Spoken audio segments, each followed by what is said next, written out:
Pacing precision while handling business. Pacing precision while handling business. Pacing precision, pacing precision, pacing precision while handling business. God in my heart while I'm making decisions. God in my heart while I'm making decisions. Pacing precision, handling business. God in my heart while I'm making decisions. Pacing precision, handling business. God in my heart while I'm making decisions.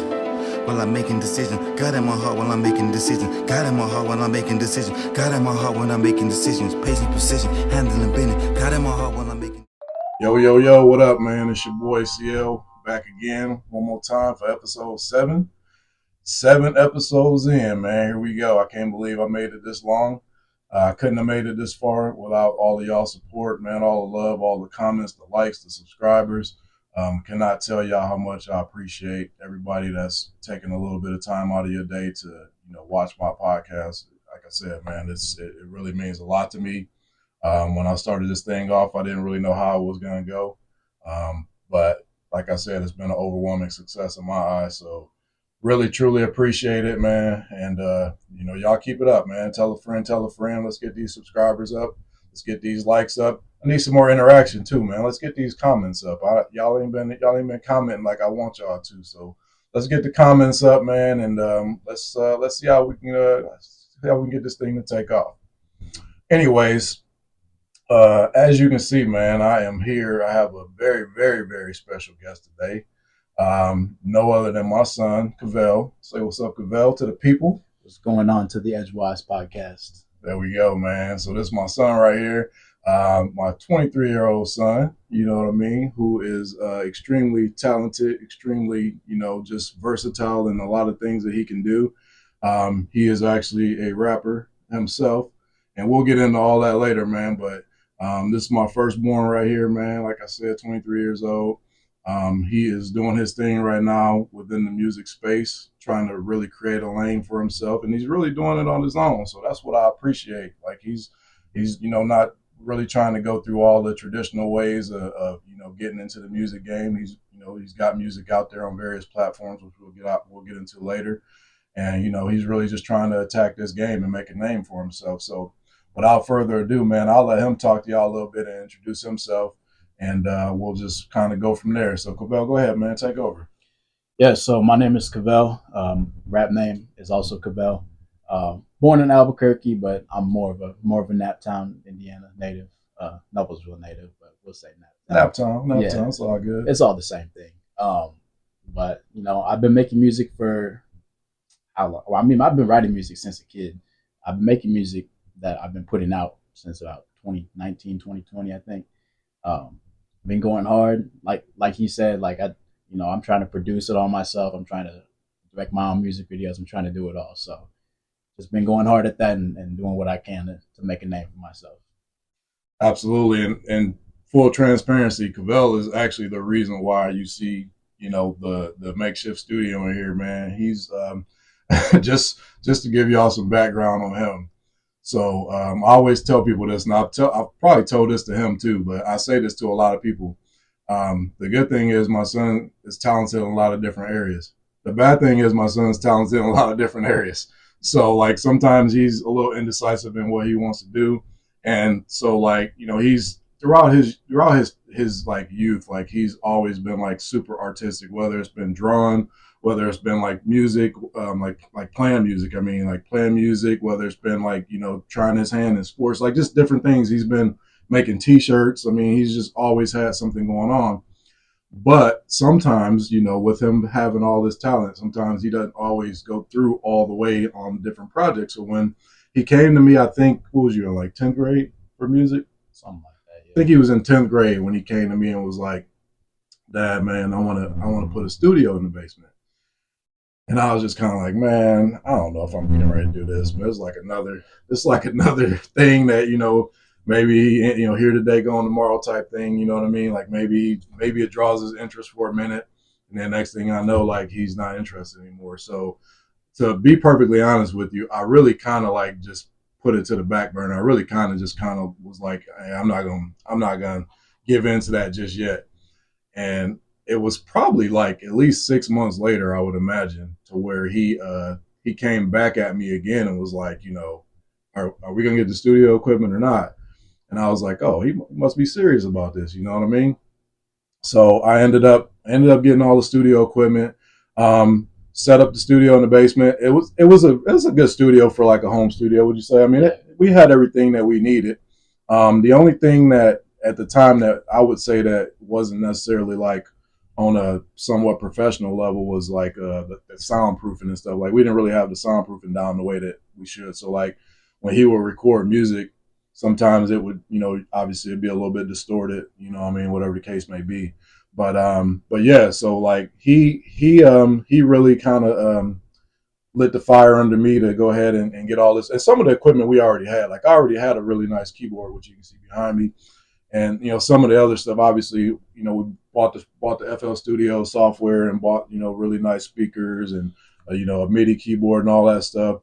And Kyvaille kind of took off doing what he did. So I mean, I'll let him speak to like how he kind of embraced that role and wanted to learn as much as he could and what ultimately propelled him into doing that. So talk about that. Talk about your experience with just starting off with trying to make music. Yeah, well, I definitely, like I said, like I've been writing music, just even in like my old notebooks and stuff since a very young kid. And then, it was always like being friends with like a bunch of like the theater kids or like the more artistic kids. I had a bunch of friends. We like to, sit and try and freestyle or, we would write diss tracks on each other and like just try and really come at each other's throats. But, yeah, so first starting out, it was very much like I was putting stuff out on SoundCloud, just doing what I could. I was like just real excited to show it to people and like say, here's a product that I have like that you can listen to. And then as I've gotten more and more into it, like I'm realizing that my real reason for wanting to rap, is a love of performing, and just a love of the arts. But B, like I really feel like I have a lot to say about a lot of things, and I might not be able to take action to change a lot of things in the world, but I sure know I can say a lot to change people's minds. And if I create a fan base, hopefully I create a fan base of better people than average. But so yeah, I mean, getting into it, it was always something I was passionate about. Maybe I didn't start out as serious about it, but within the last few years and being able to be around a lot of like people that are versed in the industry and being able to just have a lot of different great experiences, I've just come to realize like I have a power to do something really good with this. And it's just it's probably what's most important to other than my family, some of my friends. Like it's what's most important to me in life, I'd say. Absolutely, man. And just full transparency again. So when Kyvaille first started, like when he first started, like letting me hear his music that he had made like in the studio, or even like because he's used outside studios and stuff too, but like more so like when he first started, like in our studio, he would play his music, and I would tell him like I wouldn't say I was hard on him, but I was very blunt. Would you say I was very blunt? Yeah. So I would tell him like, let me give y'all like right out of the gate like the positivity that was always there. Like he is very wordy, like he super dope like lyrically, but my issue that I had with him was that I didn't like his sound. Like to me, I was trying to tell him like, yo, the music is like the lyrics are great, but nobody's ever gonna listen to it like if they can't get past your sound. And I'm like, that's where I'm at right now. Like your sound to me is just not, it's not there. It doesn't grab me in. So as soon as I turn it on, I'm not even gonna get to the lyrics because I can't get past the sound. So I said, what you got to do is you have to develop that sound that brings people in, makes them want to listen to your music. So ultimately, he's progressed and he's gotten better and better. I mean, he's obviously gotten better lyrically over time too, but he's progressed and gotten his sound down, and he's got a pretty good following right now, which I'm very proud of. So so kudos to him for sticking with it. So let's talk about our first experience, like when we learned that we love hip hop and stuff like that. So I'll talk about mine first. And I remember this like I remember this like yesterday, man, when I was a kid. So y'all might have heard me talk about like my dad with the DOC last episode. Like that was one of the classic album that my dad used to. My dad, he was very, very eclectic, and that actually lends to like my taste in like music. My taste spans all over the place. I can tell you that it wasn't always like that, but it does now, and it has for probably the better part of 25 years or so. But anyways, my dad, he was like a big Boogie Down Productions fan, man. Like he loved KRS-One, Scott LaRock, and them boys. So he would play a lot of Boogie Down Productions. He'd play a little bit of Daha Daha. He'd play some DLC. Like he was like super into into the hip hop side. But like I said, more so just everything. So I will tell you the first tape, because we was on tapes back then, cassette tapes. So I'll tell you the first cassette tape that I ever bought, and my mom had no idea that I bought this tape. Let me just tell y'all right now. So where I grew up at, man, in Hamtramck, right in like I said, right in the middle of Detroit, like there was this main street called Joseph Campo. And Joseph Campo was like, they had like the, little bootleg Chinese stores and all kinds of stuff on there. So I went to this, I don't even remember the name of this bootleg Chinese shop, but they got me quite a few times. I bought a fake gold chain there one time, turned my neck green, you know what I'm saying? Like the whole thing. But so I bought NWA Straight Outta Compton. My first, like, this is probably the worst first tape that any kid can buy if I'm just keeping it a buck, man. Like, this is like, it says explicit clearly on there. Like, the folks was not supposed to sell me this tape by any means, but they could care less, I think it was probably like $3 back in the day.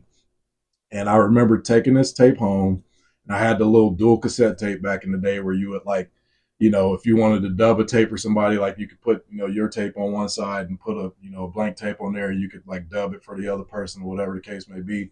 But I would literally play parts of like the song. I knew this CD like this tape like front to back. And what I would do is I would play it, I would stop, I'll write it down, so that's how I learned how to, like I'm sure most people, that's how I learned how to, recite these or memorize these.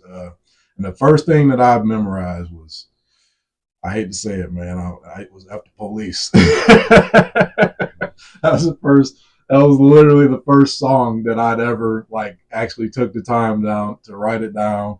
And again, my parents had no idea I was doing this whatsoever.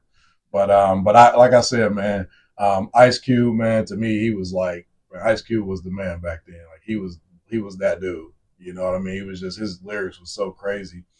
And it was just so brash, and just NWA as a whole was just so upfront and in your face, man. Like they literally did not give two whats. So yeah, man, I remember that, man. I remember getting that tape and just like having that experience, and it was a great experience for me. It definitely, shaped me into like, or shaped my, as far as my taste in hip hop, and you know what I mean, just really just introduced me to that world. So it was a great experience. So Kyvaille, tell them about how you got introduced to hip hop. Well, honestly, most of it was from this dude right here. I think one of the big moments was getting that little iPod. What was it, the iPod Mini? Probably. Yeah, like Mini or Nano or something like that. The type without a touch screen. The type where you have to circle your thumb to make it work. But so I got that from my dad, preloaded with just a curated library of songs. Probably a little bit better curated than NWA right out the gate. And just, first getting into it, like, I mean, I can't remember a time where I didn't love hip hop music. When I was really young, which is crazy to me, not to cut him off, because I didn't know that. But yeah. No, when I first started off, it was like, a lot of old Kanye, a lot of Common, a lot of Ludacris, products of the 2000s. And ever since then, like I've always seeked out not just hip hop, mostly hip hop, but music in general. Like we had, back when like video on demand was still a thing before streaming, I would go look at whatever music videos I could find, and just always be looking for something new to listen to. And so, yeah, I just feel like, it's part of my life force a little bit. I feel like it's in my veins. Yeah, and I'm gonna tell y'all something crazy about him too. Is like, again, you never know, man, like what your kids, like what kind of influence you actually have on your kids until like that moment. So my son, like, for my kids in general, I have, my son has two sisters, man. So we got three kids, and I would not let them listen to like any rap music for like the longest time. Like if we were in the car, we were just listening to the radio. You know what I mean? Like I was just one of them parents that like, oh, I'm going to shield my kids from all these evils and all this stuff, But eventually, it got to a point where it was like, all right, they're probably hearing worse stuff than this in school or whatever the case may be. So we just kind of start letting them listen to whatever we were listening to.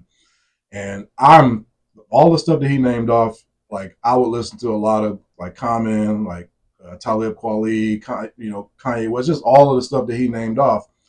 And one day I noticed on was it on your? It was like something you had on something. Oh, my wallpaper. It was Talib Kweli. Yeah. I was like, dude, what are you doing with Talib Kweli on here, man? He was like, man, I like him, and so like when I saw that, because Talib Kweli is not like, he's not like a huge like commercial name by any means, I mean, he's still very much like underground, if for the most part. Like obviously like hip hop heads that that know hip hop, like they know who he is, and I mean, they know he's a super dope MC, but like for my son to like have that, I was just like, man, what is like, this is crazy, And so that let me know in that moment that he was like, he definitely was like, it was deeper than just like the, like the first level hip hop type stuff that you hear on the radios or whatever. Like he actually had a passion for it. So it was, like I said, man, it was definitely a moment for me. I was like, man, this is like super cool. But yeah. So anyways, with that said, man, let's talk about let's talk about some of the artists that inspire you and kind of like who you listening to right now. Like who do you like right now? Well, I mean, right off the gate, I gotta go with Kendrick. I don't think I need to explain that. Big Kendrick fan. Yeah, Kendrick is the GOAT. We'll get into that later, but Kendrick is the GOAT to me. But besides him, like I said, I'm always looking for something new. I've been listening to a lot of Mac Miller recently. Mac is dope.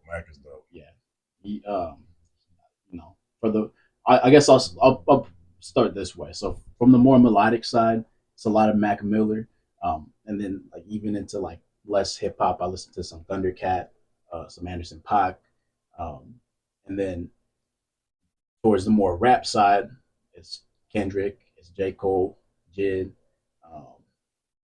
Trying to think, I feel like there's Denzel Curry, also great artist.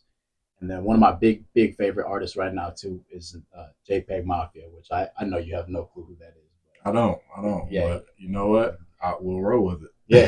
He, JPEG, for those that don't know, JPEG makes like, people call it like chronically online music. Like it's just like very experimental, like harsh electronic stuff mixed with hip hop. Like EDM type stuff? I wouldn't say it's like some EDM, but it's more like you just have to hear it to know. There's a lot of like hard rock influence in there. And then he'll go more soulful too, but it's just never what you expect. So that's one of my favorites right now too.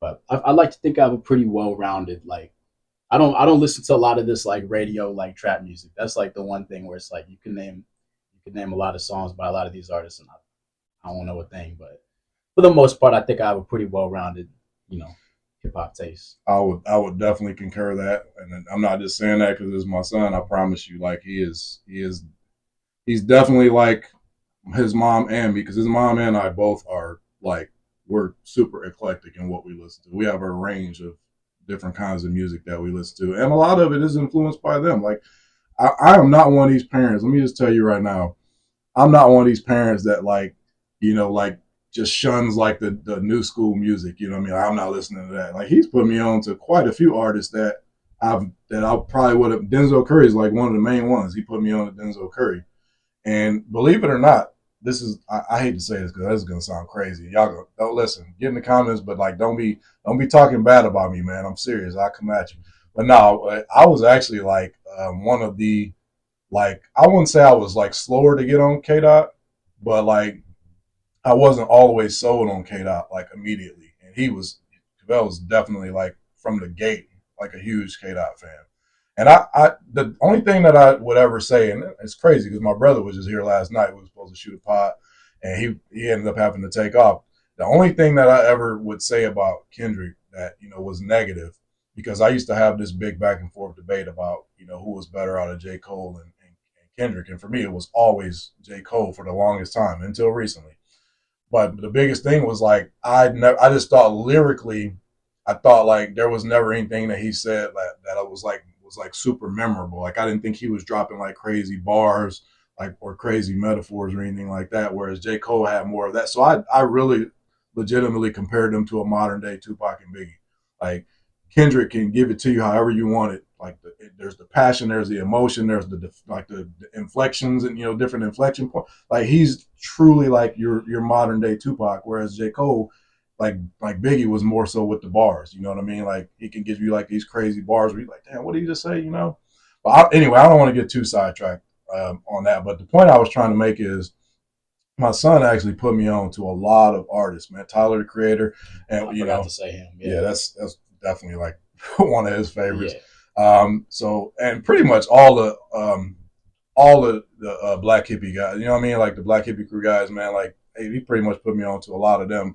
And you know how you go down that rabbit hole when you listen to one, like it just kind of turns you on to the next one, pause, but like all the other ones. But so yeah, I definitely have like taken his advice, and even my daughters too, because they listen to a lot of that stuff too.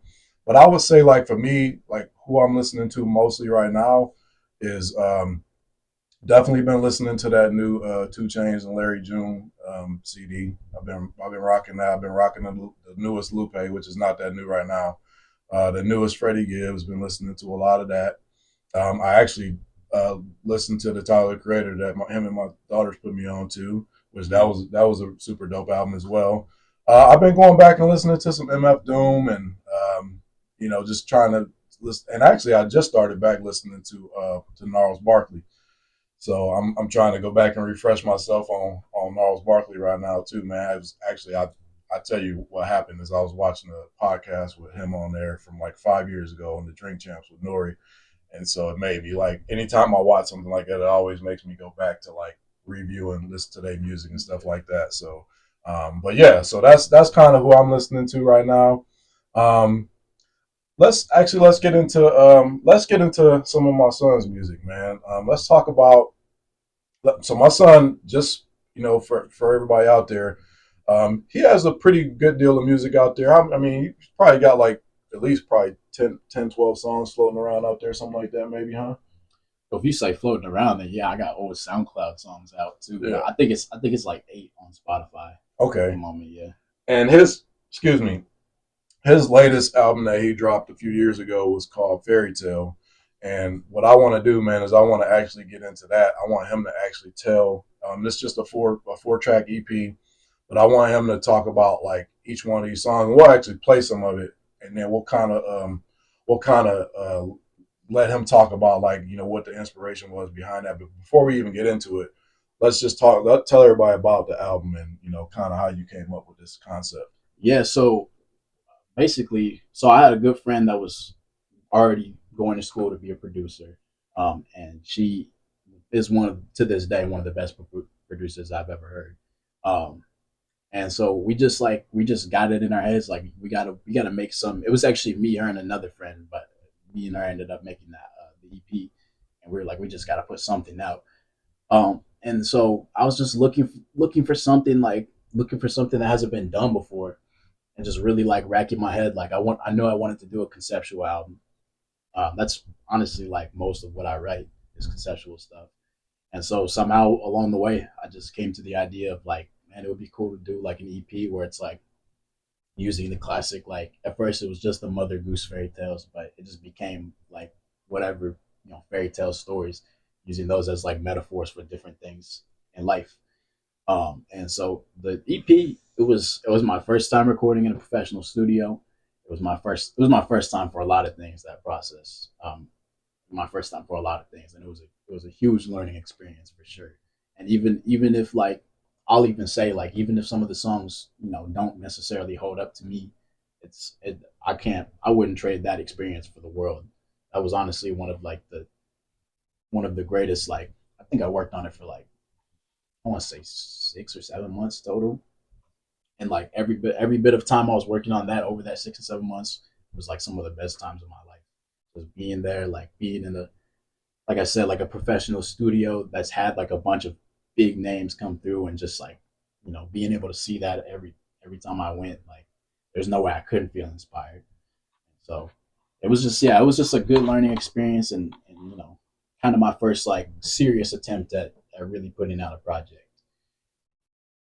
So, Yeah, man. And honestly, like I said, this is you could get all of his personality in this particular album, man. Like like I said, I've heard some of his earlier stuff, and it was just always like trying to find that sound, and you definitely get that within this EP right here. So yeah, man, we're gonna play a little bit of each one of the songs, and then we'll just kind of go into like the inspiration behind that particular song. So without further ado, man, I'm gonna play this first track right here. It is called Big Wolf, and y'all sit back, man, and in the comments let us know what y'all think.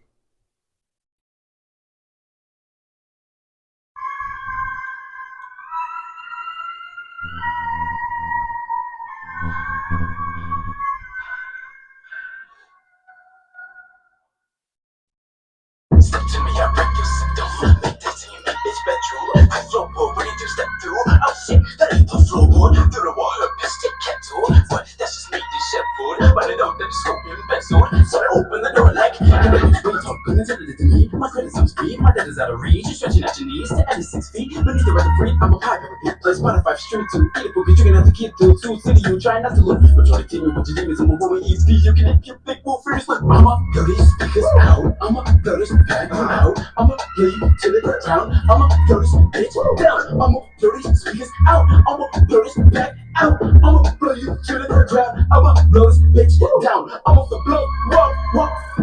How did nigga how? Whoa, whoa, whoa, whoa. Yo, bitch, I figured out. Don't, don't get your trigger out. Better sit and bow. Or you get it blown. Better have so long, respect the message wrong. Brother facing wrongs, such that it's lame. Brother's facing brains, cause it's for hate. I hate to hate the hate. I'd rather keep my face, but less paper than it's neighbor. Fuck my neighbor. I'm on getting, I'm on taking, I'm on Caucasian and native. I'm on 100 on 10 top, ready to do a call. Bitch, they can find you on Google. Start attack by the school claws. You just stop bitch from New York and high zoot off and who's house cross through blows. Shots go still, cross blue ocean, off blue racks. Man, who knows? I'm so bright, that's why I got a glare. Stare in the mirror, eyes will go. I'm never close, speakers out. I'm a Yo, man. So that's the first track, Big Wolf, right there, man. As you can see, man, he went in on that right out the gate. Man, tell us the inspiration behind that one. yeah, so that was, I mean, like you said, that was just me. That was just me just trying to rap, just trying to rap to the highest skill level that I possibly could. Just trying to start out the EP with a bang. Definitely Yeah. did that. I would say like this was still in my era where I was trying to be a little too wordy at times. I'll admit to that, but like I said, like this was, I think we recorded the album mostly in order too. Maybe two of them were flipped now that I'm thinking about it, but this was definitely the first song, like first time in that studio, first time we recorded it. And yeah, I was just trying to make a song, just a banger. Well, I think you definitely accomplished that on that particular one. And again, it's all about getting the audience in right out the gate, man. So like with the sound, with that first particular track, you know what I'm saying? Like just getting the audience to draw them in right away, man. Because obviously, like we can't get through that first joint, then how we gonna get to the second one, third, fourth, and whatever the case may be. So yeah, as y'all can see, man, y'all get in the comments, y'all let me know what y'all thought about that, because that song was super, super dope. As y'all heard him just going crazy lyrically on there, man. The boy got skills, man, like I said before. So we're going to get into this second track, though, man. And as y'all can see, the theme, like he said, is super, based off of the title, fairy tale. It's all like, it's all fairy tale type stuff. So this next one's called Granny. We're going to play a little bit of that. Y'all let me know what y'all think.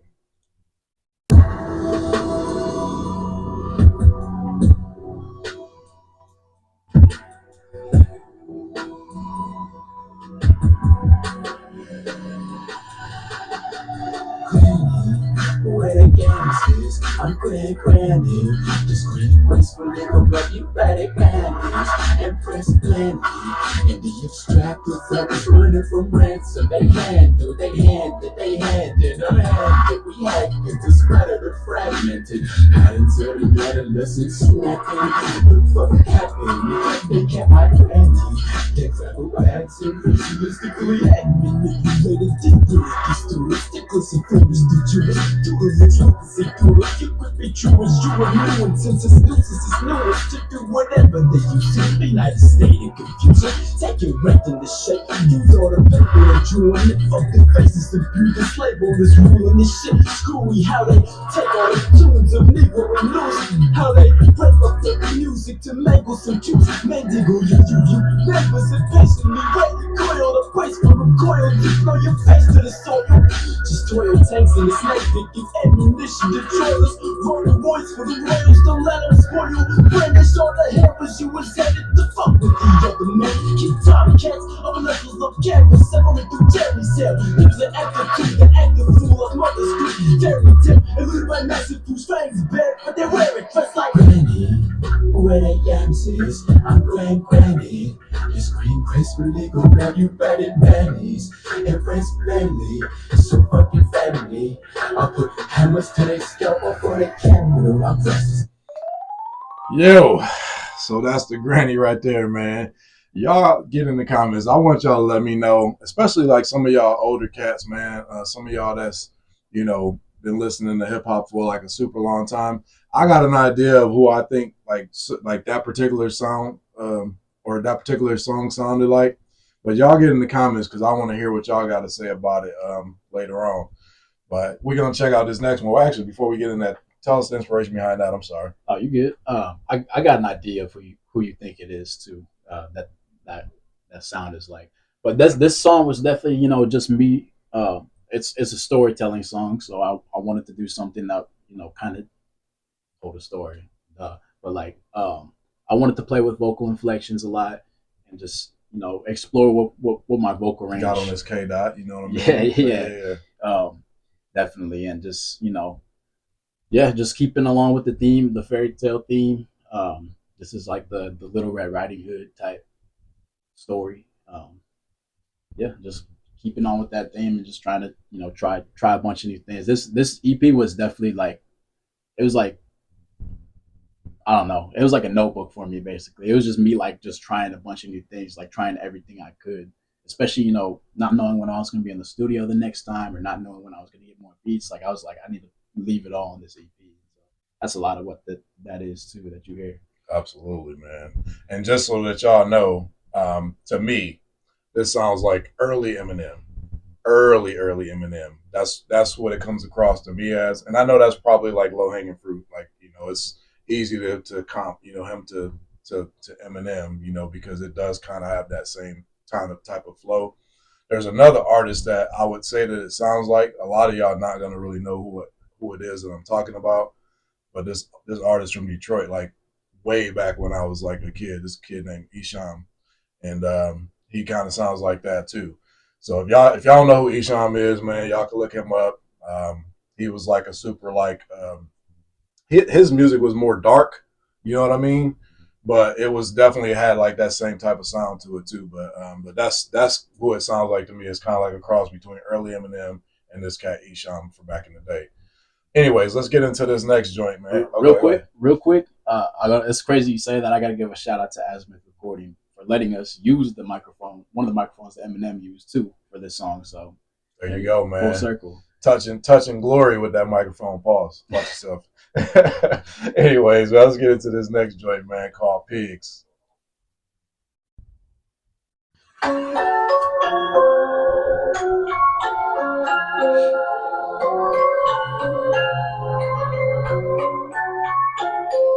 said, put on the new clothes, gonna act you a fix.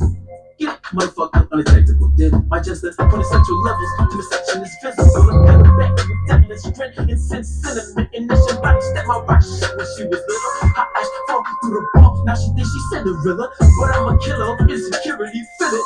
Bitch, I make you look better. Them back rats blue for some cheddar. The cats get loose, so forget them. Them cats get through till they dinner. A hazmat suit and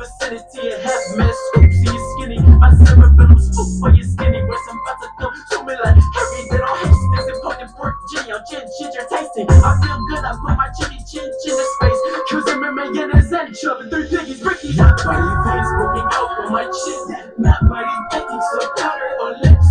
Hot body hair on my chicken trick. My baby grip snap, then it's baby bip bip. Not body motherfuckers living in that back. Not body crazy baby got on my shit and send it back. Crazy baby check and everywhere. When you know what that shit is sexy, yeah. Come on, man. Y'all hear the bars, man. Come on. Y'all hear the bars in there, man. The boy's spitting. Get on there, man. Give me in the comments. Let me know what y'all think, man.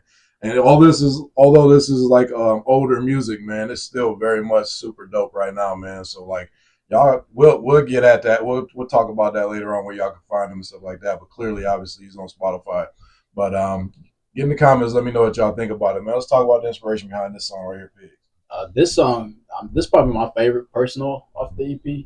Definitely my favorite. But go ahead. Yeah, yeah. I mean, it's just this was more about like me. I guess like the other two songs were me talking about more worldly things, or like just like in the case of Big Wolf, just like turning up. But this one is more just me exploring my own psyche. But once again through the filter of like the whole fairy tale aesthetic and whatnot. I think to this day, this is probably one of the best songs I've ever written. And I'm half tempted to reveal a little bit of insider information about some of the wordplay in the second verse, because I feel like not everybody's caught on to it that should have. But instead of doing why don't we just play the second verse? Why don't we just play the second verse? Let's play the second verse. Why not? Lined up with 3 P's like poppy seed, rock vagabonds, possibly proper DID, so unbelievable. I ain't smile fatigue, lying my eyes white that fly wouldn't even go east. Higher price, non-price, selfish hellishness. Who the pussy pussy beneath more selfish and pelvic penal practices never benefit me, but in this mind state, like your wife when I'm still presidency. Something paranoid was pulled down like barrel oil, barrel perish, lyric soils are toiled with, and just proof of a crew that panic, subdue reaction rhythms with the kick of my universe, just shooting at us, instant habit, we won't even know what it is. Very pessimism, it's a person, man. Like potential perspective and vigorous negation. Yeah, get beautiful plans, what's in my vigilance? It's been a pinch like bitches, cherry picking shit. I picture in person lips on another bigger shit. That's just this person, but pressing to get consistent shit. I feel dry, polar like 3 persons, is pissing rich. My more behind the curse, aggressive, but she's switching pins. It's wicked shit, how I play for person, I'm pissing with it.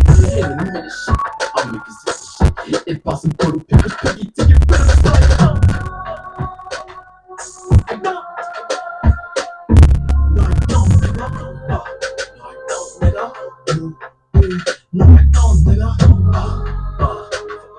Nigga. You broke, nigga. No, I don't, nigga. No, I don't, nigga. Body veins smoking out on my chin. Not body taking so powder. Well, there y'all go, man. That's the second verse, man. Go ahead and expound on that a little bit. What you was talking about. Hey, I'm not gonna explain it. Y'all gotta listen. Turn on your ears. What I'm gonna say is that if the song is called Pigs, there's a fairy tale that involves pigs. And if you listen to the letter P in the second verse, I want you to count how many letter P's there are. There's a few. Listen. And now. each bar the letter P appears, I just want you to count how many there are. For me. There you go, man. So let's get into this next joint, man. This is the last one from this EP. It's called The Other Side.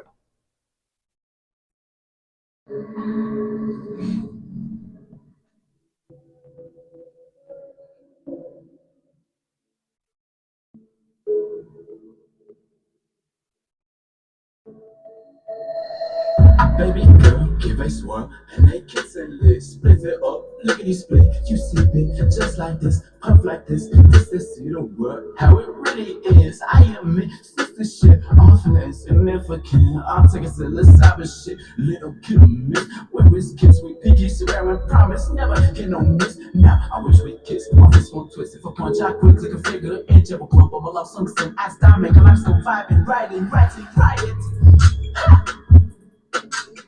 Right in my mind when your eyes on my light, some tapping me and sit make me.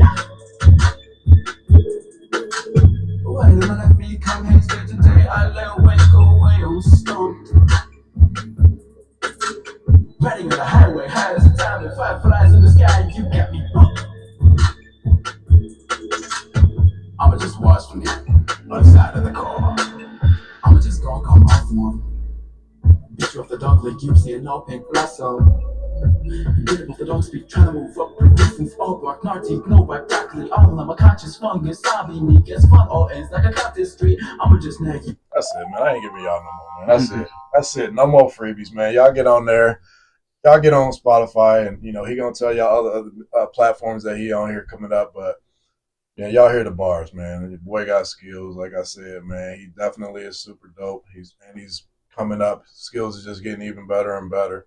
So yeah, man. Actually, you know what, man? Let's actually talk about what it is that you're currently working on, and just kind of like where they can find you at, real quick. Yeah, well, first and foremost, you can find me on every platform.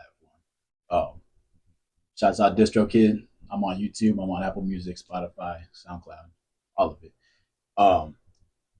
What I'm working on right now is kind of a scattered little bunch of projects. I'm gonna be putting out some projects here in the next couple months for sure.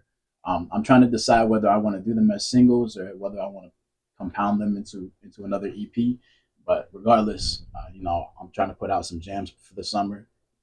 Definitely very summer vibes, and I got a lot started. Like he was saying earlier, like I'll start a lot of projects. It might take me a minute to finish them, but they're all gonna get finished eventually. So I got a good 7-8 songs started right now. So just be on the lookout for that. They'll be on Spotify. They'll be on Apple Music. They'll be on wherever you listen to music. They'll be on Pandora if you still use that. So absolutely, and to kind of piggyback off of what he was saying too, it's not about quality; it's more about quantity. Man, there's a lot of artists out here that just put out a new album every week. It seemed like, you know what I mean, just to like get their music circulating, and there's nothing wrong with that. That's if that's the approach that you want to take, you know what I mean, to build up your fan base and make your coin, man. Make your coin however you make your coin, bro. You're never gonna hear me hate on anybody, especially like somebody that grew up in the hood that came up with nothing. You're never gonna hear me hate on like how you getting your bread as long as it's legal, you know what I mean? But yeah, I mean his thing is like, he might take more time to get it done, but once the finished product is done, it's a quality product. So, and that's not saying that those guys that's putting out a lot of music their stuff's not quality, but there has to be a level of, there's got to be a level of like, a loss of quality or whatever, like if you're putting out that much music all the time. But, that's just my stance on it. What you think? Yeah, well, and then one thing I was gonna say too is like the thing about me is if what I'm working on isn't the greatest thing I've ever heard to myself in that moment, it's not getting put out. And a lot also with a lot of the projects I'm working on right now. So like, shouts out to my producer. She doesn't even produce anymore, so I guess I don't really have a name to give you, but shouts out to the True Crime podcast that she works on. But yeah, I'm coming from having like a pretty much dedicated like in-house producer to now I'm doing a lot of it myself. I'm working with one of my buddies too that actually went to school for production. He sent me a couple beats, but so it's the added challenge of like now like I have more freedom because I can make exactly the song I want to make, but I gotta make sure it's what it needs to be, I guess. Absolutely.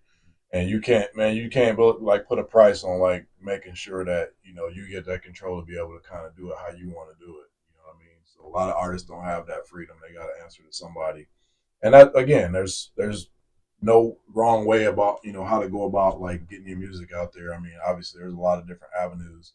So, but I just think that be able to have the ultimate freedom to just pick and choose like what beats you want to use, how you want to lay it down, like whatever the case may be. I just think that that's very big, and a lot of artists nowadays they're getting that now right out the gate because of the various ways that you can get your music out there, and you don't have to necessarily go through the old school ways of getting a record deal or anything like that. So so I definitely like that.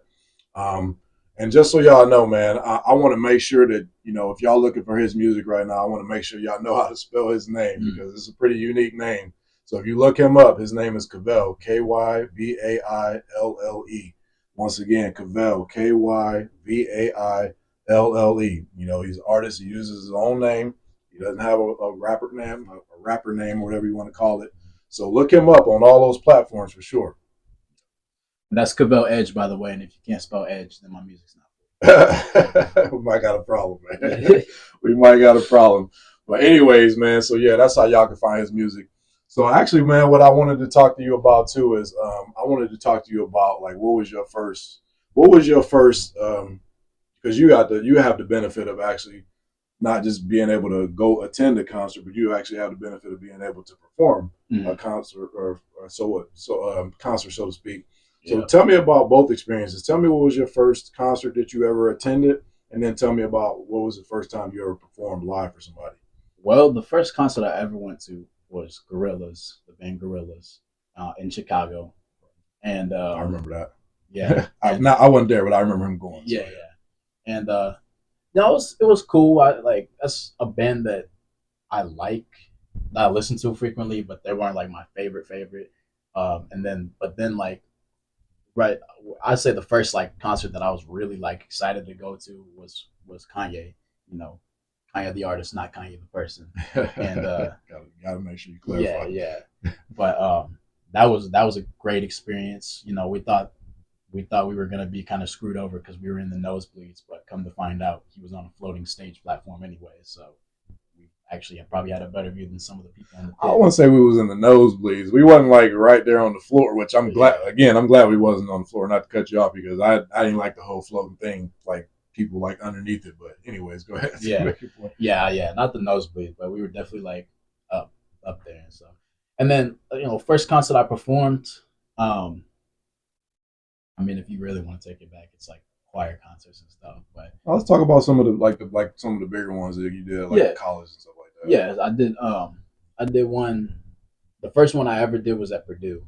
At one of it's called the Evans Scully House. It's like basically like a frat house, and it was cool. Pretty big turnout.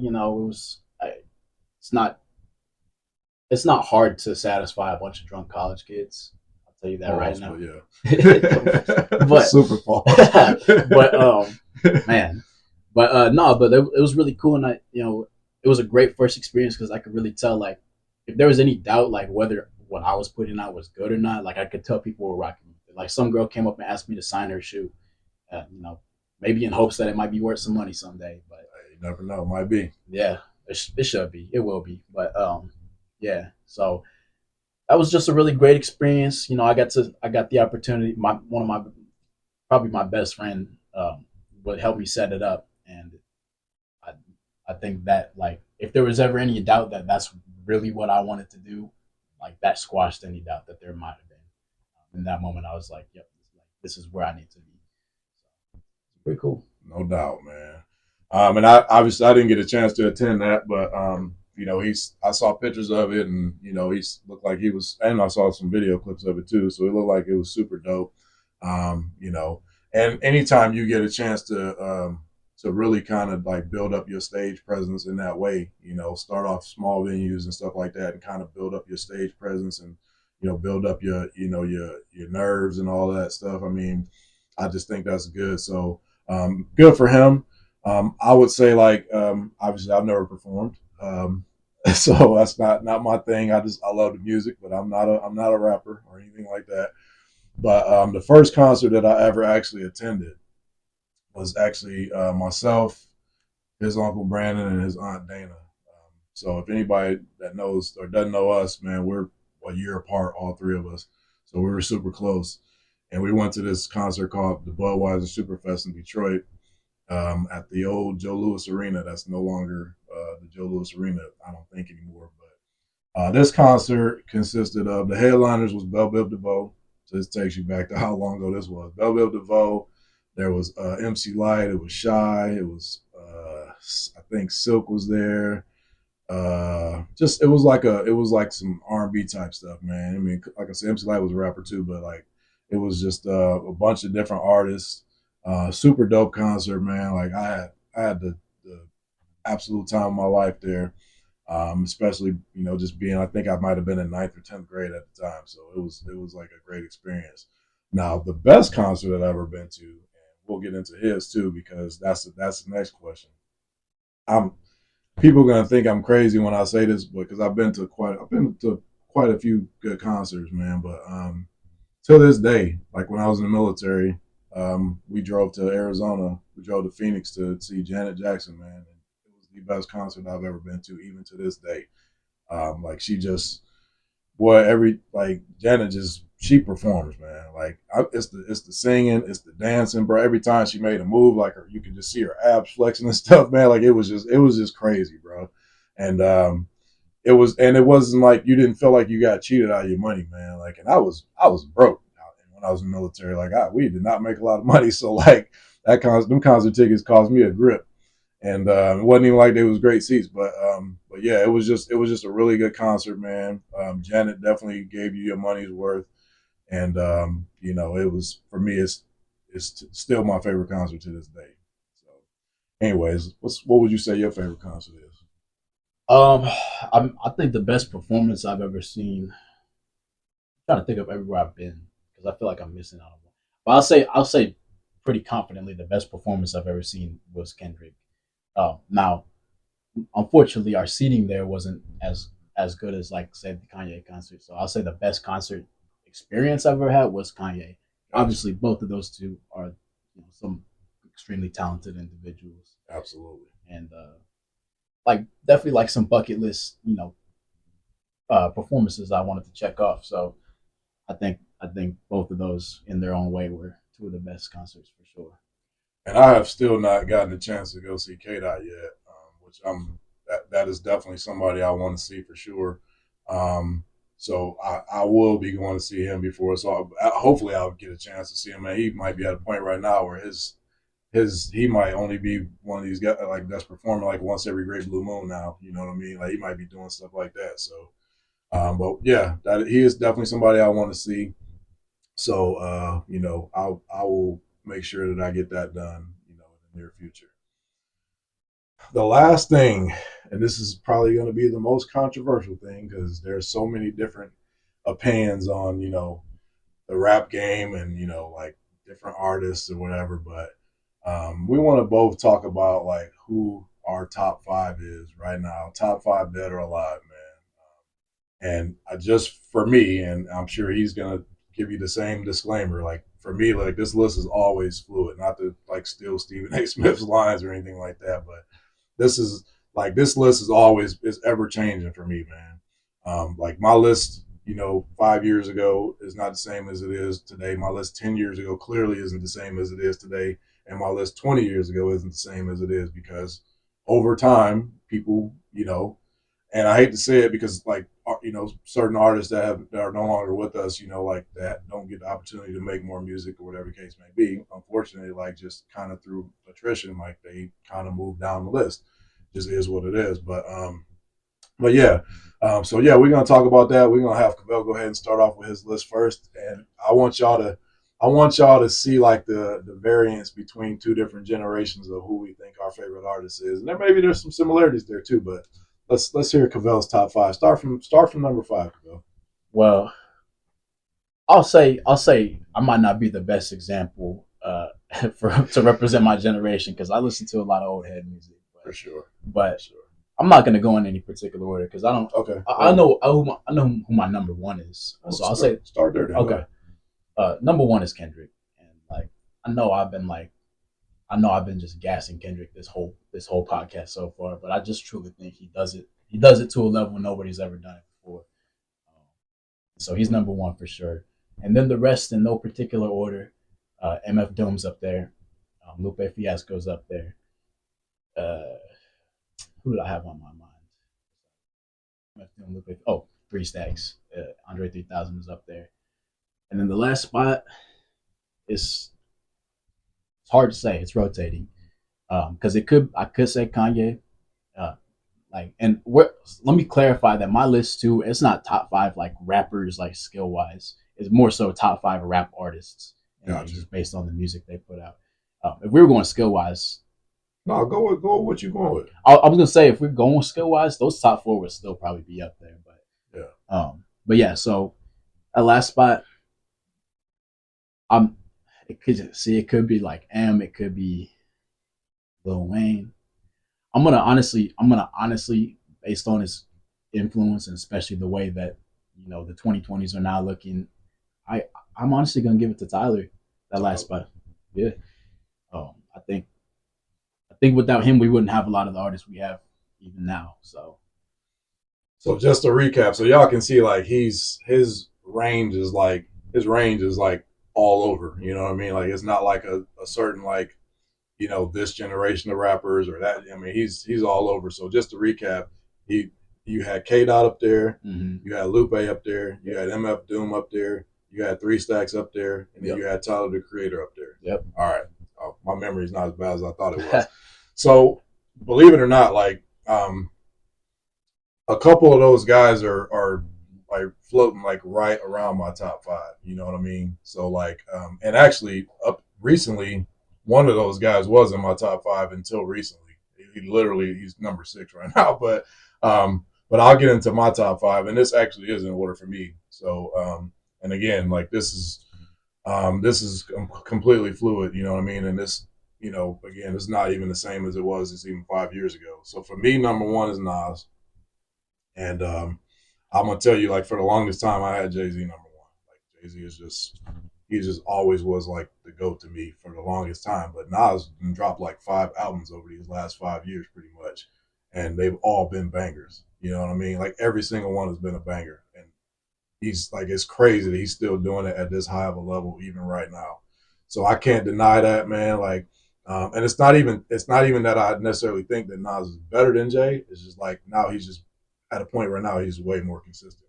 He's still dropping music right now, so I got to put him at number 1. Jay's number 2, and like I said, for the longest time, for probably 15, 20 years, he's been like my number 1. Or I'd probably say 10 to 15 years, he was probably my number 1. Number 3, I got Black Thought. I love Black Thought, man, and full transparency, like Black Thought's probably right now is my favorite. Like he's probably my favorite rapper right now. Like I did however way you want to do it. Like he can do it. You know what I'm saying? You want some lyrical stuff, he can give it to you lyrically. You want some like you want him to educate you, he can educate you. You know what I'm saying? You want to like just however you want to do it. He can freestyle. You want him to just go raw with the freak. Like he can. There's nothing that he cannot do, bro. Like and he's just getting doper and doper and doper like every year, man. I think the underrated move, or maybe like real hip hop heads that know him, like the move that he made to like partner up with Danger Mouse, bruh. If y'all ain't heard Chico's, bro, that is one of the best albums I've heard in my life. So I'm telling you right now, listen to that Chico's, man. That is super, super dope, man. Danger Mouse, underrated producer. If y'all don't know him, get up on his stuff. So Black Thought's my number 3. My number 4 is M. I'm not gonna slight Eminem. I know a lot of people like to try to hate on him because his lyrics is kind of like sometimes they're a little out there. But I promise you, bro, like nobody wants to see that dude. You know what I'm saying? And we talking like some pure like battle rap type stuff. Like M will eat you up. Pause. You know what I'm saying? Like he is super, super dope. And so like obviously he's from Detroit too. So I mean I gotta rep that, man. But yeah, I think a lot of people just for whatever reason they hate on him, man. Maybe because he's white, maybe because of the content that he or the not the content, but just kind of like what he said, like lyrically what he says or whatever the case may be. But you cannot deny the skills, bro. Like he's super, super dope. So he's number 4, and like I said before, one of the artists that was on his list had been in my top 5 for the longest time, but he just Dre, man, you don't drop no music no more. It's 3 Stacks, bro. You don't drop music no more, man. We've been begging you to drop anything, man. And you dropping the flute albums and stuff, man. And that's cool, man. I'm like, listen, do your thing, but I gotta put Lil Wayne number 5, bro. Like I got Lil Wayne number 5.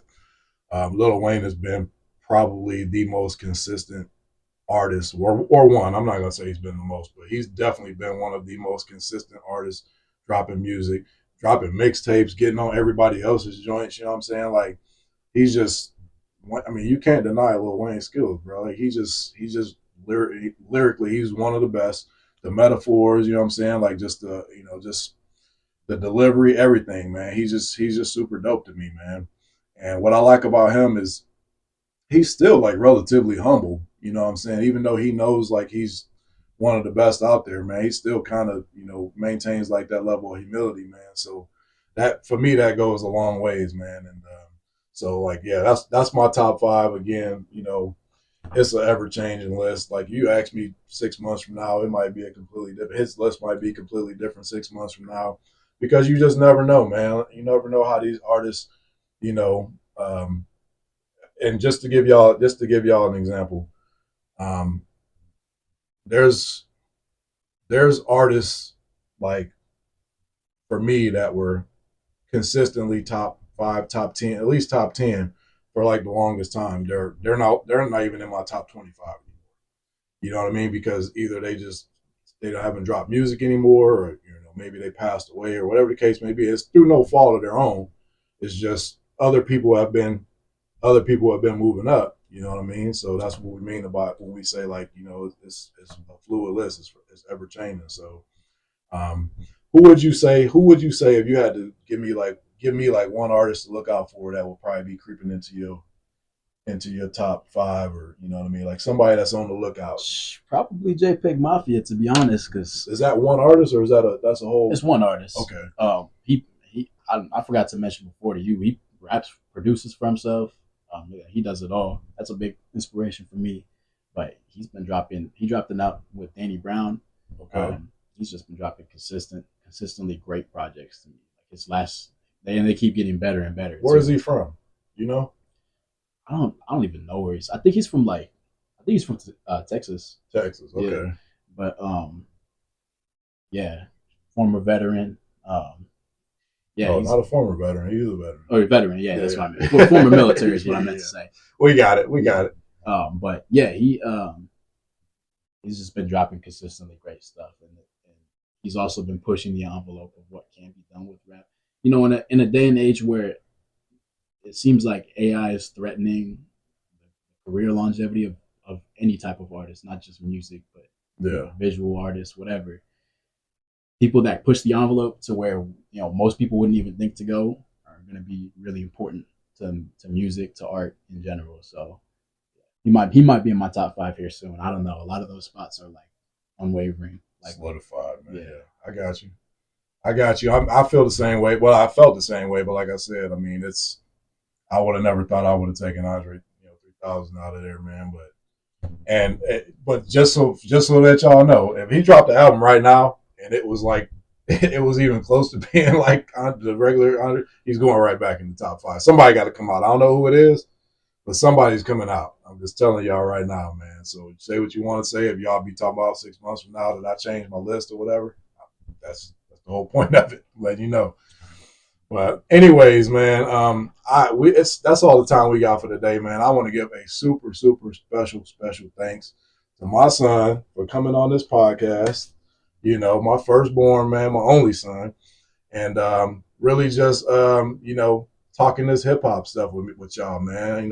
It just gives y'all a great perspective on like the way he looks at things versus the way I look at things, and a lot of similarities there too, man. So it makes me feel like I have some kind of inspiration on kind of what he was listening to, and how he still determines what he listens to even right now.